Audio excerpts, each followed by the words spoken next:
8월 9일 금요일 하나님께서 주시는 말씀은 열왕기하 21장 1절부터 9절까지입니다. 봉독을 합니다. 므낫세가 왕이 될 때 나이가 12세라 예루살렘에서 55년간 다스리니라. 그의 어머니의 이름은 헵시바더라. 므낫세가 여호와 보시기에 악을 행하여 여호와께서 이스라엘 자손 앞에서 쫓아내신 이방 사람의 가증한 일을 따라서 그의 아버지 히스기야가 헐어버린 산당들을 다시 세우며 이스라엘의 왕 아합의 행위를 따라 바알을 위하여 제단을 쌓으며 아세라 목상을 만들며 하늘의 1월 성신을 경배하여 섬기며 여호와께서 전에 이르시기를 내가 내 이름을 예루살렘에 두리라 하신 여호와의 성전에 제단들을 쌓고 또 여호와의 성전 두 마당에 하늘의 1월 성신을 위하여 제단들을 쌓고 또 자기의 아들을 불 가운데로 지나게 하며 점치며 사수를 행하며 신접한 자와 박수를 신임하여 여호와께서 보시기에 악을 많이 행하여 그 진노를 일으켰으며 또 자기가 만든 아로색인 아세라 목상을 성전에 세웠더라. 옛적에 여호와께서 이 성전에 대하여 다윗과 그의 아들 솔로몬에게 이르시기를 내가 이스라엘의 모든 지파 중에서 택한 이 성전과 예루살렘에 내 이름을 영원히 둘지라. 만일 이스라엘이 나의 모든 명령과 나의 종 모세가 명령한 모든 율법을 지켜 행하면 내가 그들의 발로 다시는 그의 조상들에게 준 땅에서 떠나 유리하지 아니하게 하리라 하셨으나 이 백성이 듣지 아니하였고 므낫세의 꾀물 받고 악을 행한 것이 여호와께서 이스라엘 자손 앞에서 명하신 여러 민족보다 더 심하였더라. 다윗 왕 이래로 가장 훌륭한 왕 하면은 모두가 다 이 히스기야 왕을 꼽습니다. 그러나 그의 아들 므낫세는 정반대의 길을 가는 것을 오늘 본문이 명확하게 보여주고 있지요. 히스기야 왕의 아들 므낫세, 그는 어떤 왕이라고 성경은 소개하고 있습니까? 사악한 왕, 그리고 유다 왕국을 파멸로 이끌어간 장본인, 이렇게 소개합니다. 자세히 보면은 아버지 히스기야 왕이 헐어버린 산당을, 이 우상의 산당을 다시 세우지요. 그리고 바알과 아세라 목상을 만들어 세웁니다. 하늘의 1월 성신을 경배합니다. 예. 뿐만 아니라 여호와 하나님의 성전에 우상 제단을 쌓습니다. 이게 말이 됩니까? 그리고 여호와 하나님의 성전 마당에 1월 성신을 위한 제단을 쌓습니다. 이거 이방인들도 하지 못하는 일을 이 므낫세 왕이 저지르고 있는 거예요. 유다의 왕이 말이죠. 그리고 몰렉신, 즉 아들을 불 가운데로 지나게 하여서 제사를 지내는 그러한 그 몰렉신을 숭배하죠. 이 어리석은 짓을 권장을 합니다. 그리고 점치는 자들, 신접한 자들, 박수와 같은 자들을 신임하고 곁에 둔 것이죠. 아무튼 여호와 보시기에 악을 행합니다. 하나님이 진노하시지 않았겠습니까? 자신이 직접 아세라 목상을 만들어서 성전에 세우기까지 했다. 예. 그러니 도대체 이 므낫세는 정신이 있는 겁니까? 없는 겁니까? 이런 므낫세의 범죄는 하나님의 진노를 격발시켰습니다. 그래서 북이스라엘처럼 남유다도 극심한 징벌을 당하게 될 겁니다. 이로 인해서 말이죠. 눈에 띄는 것이 남유다 백성들 또한 이 사악한 므낫세 왕을 거절하지 않고 그의 모습에 찬성하고 따랐다. 하나님 말씀을 듣지 않고 므낫세가 이끄는 대로, 므낫세가 하는 대로 그대로 그들이 따랐다는 거예요. 우리 9절을 읽어봅니다. 9절. 이 백성이 듣지 아니하였고 므낫세의 꾀물 받고 악을 행한 것이 여호와께서 이스라엘 자손 앞에서 멸하신 여러 민족보다 더 심하였더라. 자, 오늘 본문을 통해서 주시는 메시지가 있습니다. 첫째, 초조할수록 하나님께 집중하고 하나님을 의지하라. 초조할수록 하나님께 집중하고 하나님을 의지하라 말씀합니다.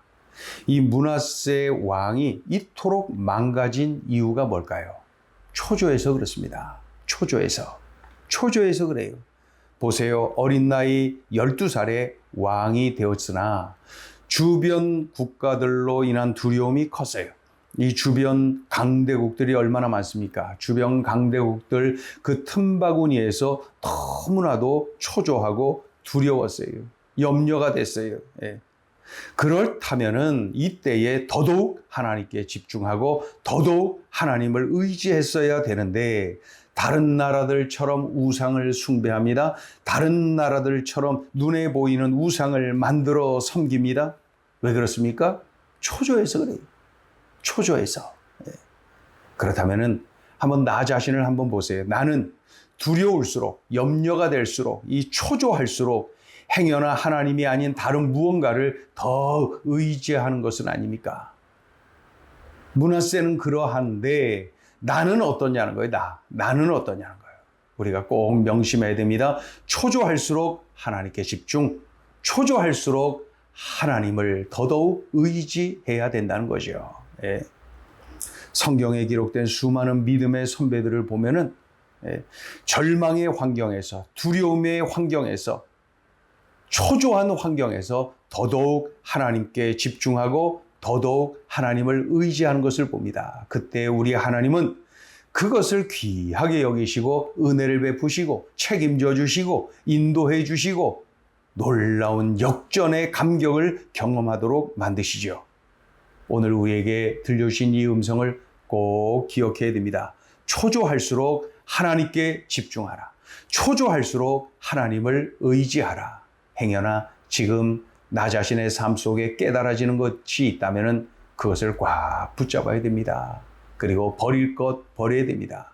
행여나 므낫세의 모습이 나에게 조금이라도 튀어 있다면, 나에게 조금이라도 묻어 있다면, 나에게 한 방울이라도 묻어 있다면 이 시간에 결단하고 참으로 초조할수록 하나님께 집중, 초조할수록 하나님을 의지하는 것, 그것이 꼭 우리들의 삶의 모습이어야 됩니다. 꼭 명심해야 됩니다.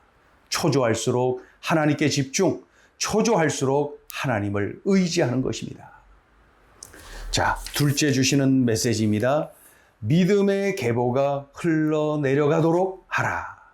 믿음의 계보가 흘러내려가도록 해야 됩니다. 이 사악한 왕, 이 남유다를 망가뜨린 이 왕 므낫세, 그런데 그의 아버지가 유명한 히스기야 왕입니다. 그러나 이 아버지를 등지고 반대의 길로 간 것이죠.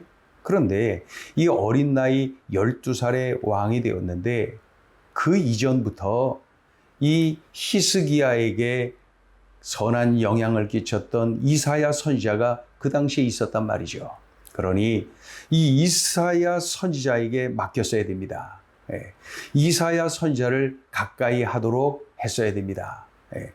그러면은 확실하게 믿음의 왕 히스기야의 길로 갔을 터인데 이 히스기야 왕이 그것을 놓쳤어요. 이 아들 므낫세로 하여금 이사야 선지자를 가까이 하도록, 그래서 믿음의 길로 가도록 했어야 되는데 그것을 놓쳤어요. 그러니 므낫세는 므낫세의 길로 간 거예요. 므낫세는 아버지와 반대의 길로 갔던 거예요. 그러니 우리들은 이러한 모습을 보면서 우리 자신의 삶, 우리 가정을 바라보아야 됩니다. 우리 가정에 믿음의 계보가 흘러내려가야 됩니다. 이것이 우리의 오늘 기도 제목입니다. 믿음의 계보가 흘러내려가게 하여 주옵소서. 히스기야의 뒤를 이어 므낫세가 아버지 히스기야처럼 그 믿음의 길을 가도록, 그것이 우리의 기도 제목입니다. 믿음의 계보가 흘러내려가게 하여 주옵소서. 우리 가정에 믿음의 계보가 흘러내려가게 하여 주시옵소서. 이것이 우리들이 방심하지 말아야 될 기도 제목입니다. 오늘 주신 이 기도의 제목 꽉 붙잡고 이 기도 제목 소홀히 여기지 말고 우리들이 깨어 기도해야 됩니다. 그리고 내 주변에 이사야와 같은 선지자가 있거든. 그것을 활용하고 말이죠. 이러한 상황을 잘 활용하고 우리들이 믿음의 계보가 흘러내려가도록 해야 됩니다. 히스기야에게서 므낫세가 났다는 그 사실 앞에 우리들로 하여금 방심하지 말고 믿음의 계보가 흘러내려가도록 위하여서 기도하고 우리들이 깨어 있어야 됩니다. 오늘 주신 이 말씀을 꼭 명심해야 됩니다. 믿음의 계보가 흘러내려가도록 하라. 이것이 우리의 기도 제목입니다. 기도하겠습니다. 하나님 아버지, 오늘 므낫세의 이러한 타락한 모습을 보면서 우리들 하여금 소중한 음성을 들려주시니 감사합니다. 들려주신 말씀을 꽉 붙잡고 우리들의 기도 제목으로 삼고 우리들이 깨어 기도하며 믿음의 길을 가기를, 또 믿음의 계보가 흘러내려가기를 꿈꾸며 기도하며 하나님께 집중하는 삶이 되게 하여 주시옵소서. 오늘 주신 이 말씀을 꼭 살아내게 하여 주시옵소서. 예수님의 이름으로 기도 올리옵나이다. 아멘.